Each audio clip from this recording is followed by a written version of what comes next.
News 18 India। Digital economy, direct benefit transfer, इसका विरोध किया। नई संसद बनाई। इतनी भव्य संसद देखकर आज पूरी देश की जनता पुलकित है, गौरवान्वित है। इसका भी आपने विरोध किया। कर्तव्य पथ बना। आपको राजपथ नाम अच्छा लगता था, कर्तव्य पथ का भी विरोध किया। भारत मंडपम में कोर्ट से उसको रोकने का प्रयास किया। यशोभूमि को भी रोकने का प्रयास किया।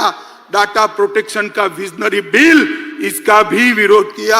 और अंत में रामलल्ला की प्राण प्रतिष्ठा का भी आपने विरोध किया। मित्रों, एक कांग्रेस डिनायल मोड में आ चुकी है।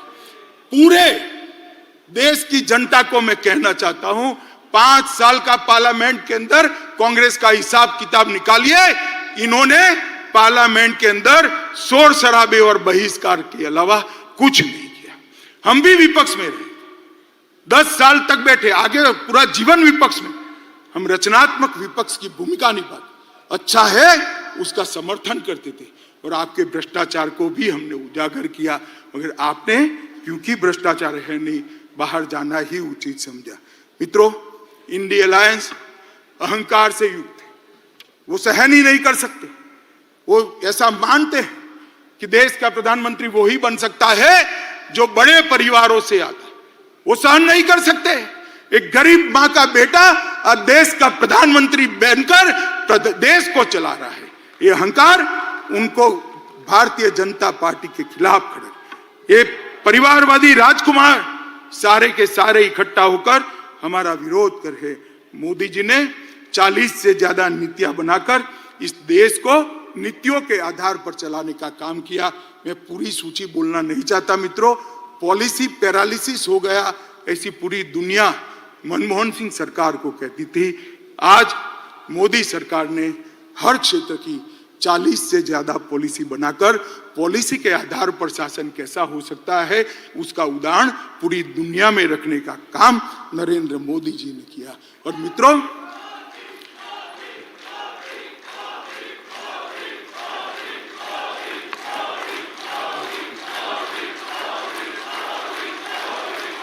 भारत माता की। मित्रों, मैं और आप हमारे नेता के वखान करें, पत्रकार भी कहेंगे, एक घमंडिया गठबंधन भी करेगा, आपको ऐसा ही करोगे। मगर मैं आज देश की जनता का भी धन्यवाद करना चाहता हूं। आपने बार बार भारतीय जनता पार्टी को आशीर्वाद देकर, मोदी जी को आशीर्वाद देकर अपना समर्थन देता है। आज देश के 70 राज्यों में, 17 स्टेट्स में एनडीए की सरकार है। 58% हिस्से पर, जिसमें 57% आबादी है, वहां एनडीए का रूल है। गुजरात में हम लगातार 6 चुनाव जीते। मध्य प्रदेश में 21 सालों से शासन में है। गोवा में 3 बार जीते। उत्तर प्रदेश में 2 बार जीते। उत्तराखंड में 2 बार जीते। हरियाणा में 2 बार जीते। अरुणाचल में 2 बार जीते। आसाम में 2 बार जीते। त्रिपुरा में 2 बार जीते। मणिपुर में 2 बार जीते।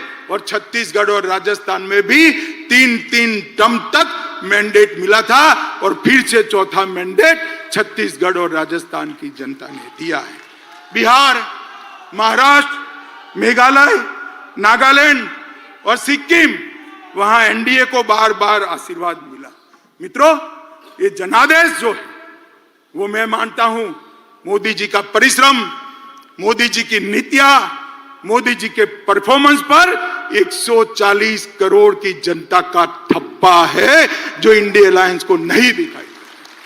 भाई और बहनों, मैं अंत में इतना कहना चाहता हूं। अभी अभी इंडिया अलायंस वाले के जो नेता है कांग्रेस पार्टी, एक भारत जोड़ो यात्रा निकली। तोड़ना तो, निवेदन तो आपके भारत तोड़ने के हैं, भारत जोड़ो यात्रा लेकर निकले। मैं उनको कहना चाहता हूं, किसी भी पार्टी के कार्यक्रम और यात्राएं, राजनीतिक कार्यक्रम, वो पार्टी का परिचय करा दे। कांग्रेस पार्टी आजादी के बाद जितने भी आंदोलन किए, सत्ता में वापिस आने के लिए की। भारतीय जनता पार्टी का 1950 से इतिहास है। हमने जब भी आंदोलन किए, देश के लिए किए, सिद्धांतों के लिए किए, जनता के लिए। सबसे पहले जम्मू कश्मीर के लिए श्यामा प्रसाद मुखर्जी शहीद हुए, हमने 370 हटाने का आंदोलन किया। गोवा बचाओ का आंदोलन भारतीय जनता पार्टी ने किया। कच्छ का सत्याग्रह भारतीय जनता पार्टी ने किया। गौ हत्या पर प्रतिबंध लगाने का आंदोलन जनसंघ ने किया। आपातकाल के विरोध में हम लड़े। असम में घुसपैठियों के खिलाफ हमने पूरे देश को मोबिलाइज किया। राम जन्मभूमि का आंदोलन भी केवल और केवल भारतीय जनता पार्टी ने किया। भ्रष्टाचार के खिलाफ अडवाणी जी के नेतृत्व में हमने आवाज उठाई। तेलंगाना आंदोलन भी भारतीय जनता पार्टी ने किया और सबरीमाला का आंदोलन भी भारतीय जनता पार्टी ने किया। हमारी पार्टी ने कभी भी सत्ता प्राप्त करने के लिए आंदोलन नहीं किए हैं, जनता के परेशानियों के लिए किए, सिद्धांतों के लिए किए और देश को सुरक्षित। अब हम सब ने देश की जनता के सामने जाना है। देश की जनता को स्पष्ट बताना पड़ेगा।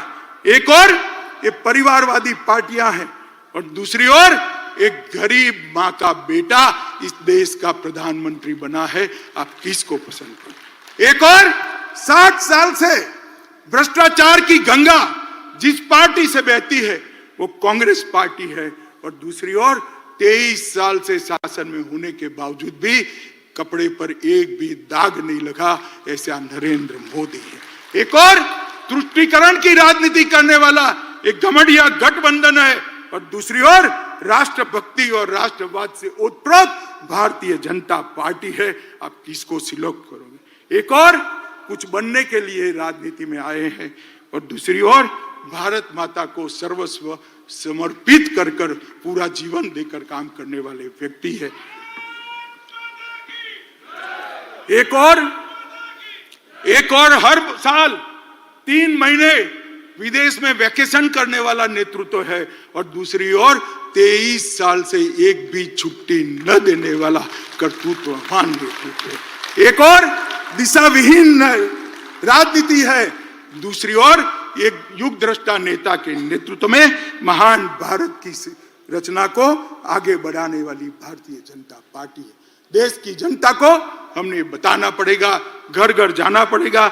मित्रों, मोदी जी ने आजादी के अमृत महोत्सव के वर्ष में हर भारतीय के मन में देशभक्ति की भावना जागृत की, हर युवा को आजादी के आंदोलन से वाकिफ कराया है और 75 वर्ष की सारी सिद्धियां इरिस्पेक्टिव ऑफ पार्टी देश की जनता के सामने रखी है। और सबसे बड़ी बात, आजादी के बाद जब अमृत काल में शताब्दी तक पहुंचेंगे तब महान भारत की रचना का संकल्प मोदी जी ने 140 करोड़ की जनता के मन में प्रत्यारोपण किया है। तो बहुत बड़ी बात है। एक सामूहिक चेतना, एक सामूहिक संकल्प और संकल्प को सिद्ध करने का सामूहिक पुरुषार्थ इतने बड़े देश में जागरूक कोई और ही कर सकता है। मित्रों, हमारा नेतृत्व, हमारा नेता संवेदनशील है। मोदी जी संवेदनशील है, हम सब जानते हैं। जनता की तकलीफों को जानते हैं, जनता की भावना को समझते। एक युग दृष्टा नेता है, वो कर्मठ है, कठोर परिश्रम करते हैं, कठोर निर्णय लेने में भी पीछे मुड़कर नहीं देखते हैं, चीन के सामने सीना तान कर खड़े रहते हैं और पाकिस्तान के घर में घुसकर सर्जिकल स्ट्राइक भी करते हैं। नोटबंदी, गरीबों के कल्याण के लिए नोटबंदी, यही नेतृत्व ने की। विश्व मित्र की भारत की छवि भी हमारे नेता ने ही बनाई।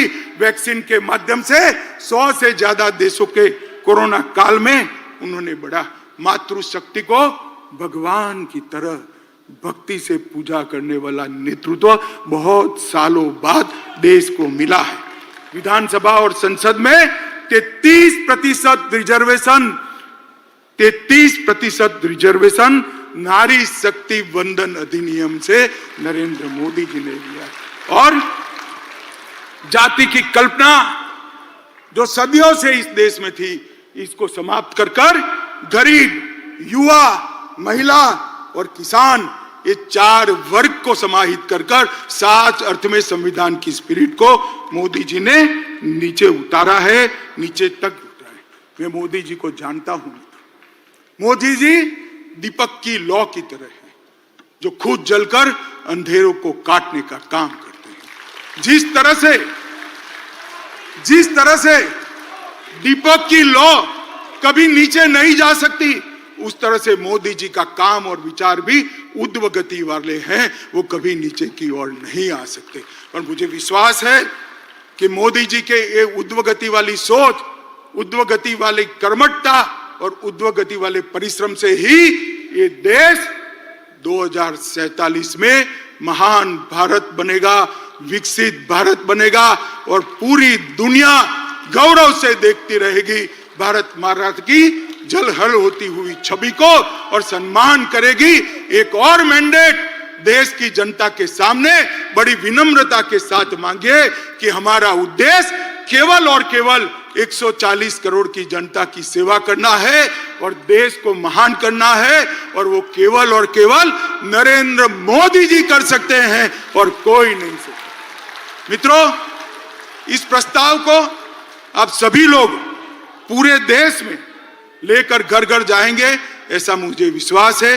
अंत में फिर से एक बार दोनों हाथ उठाकर प्रचंड आवाज के साथ भारत मां का जयकारा लगाएंगे। बोलिए भारत माता की, भारत माता की, भारत माता की।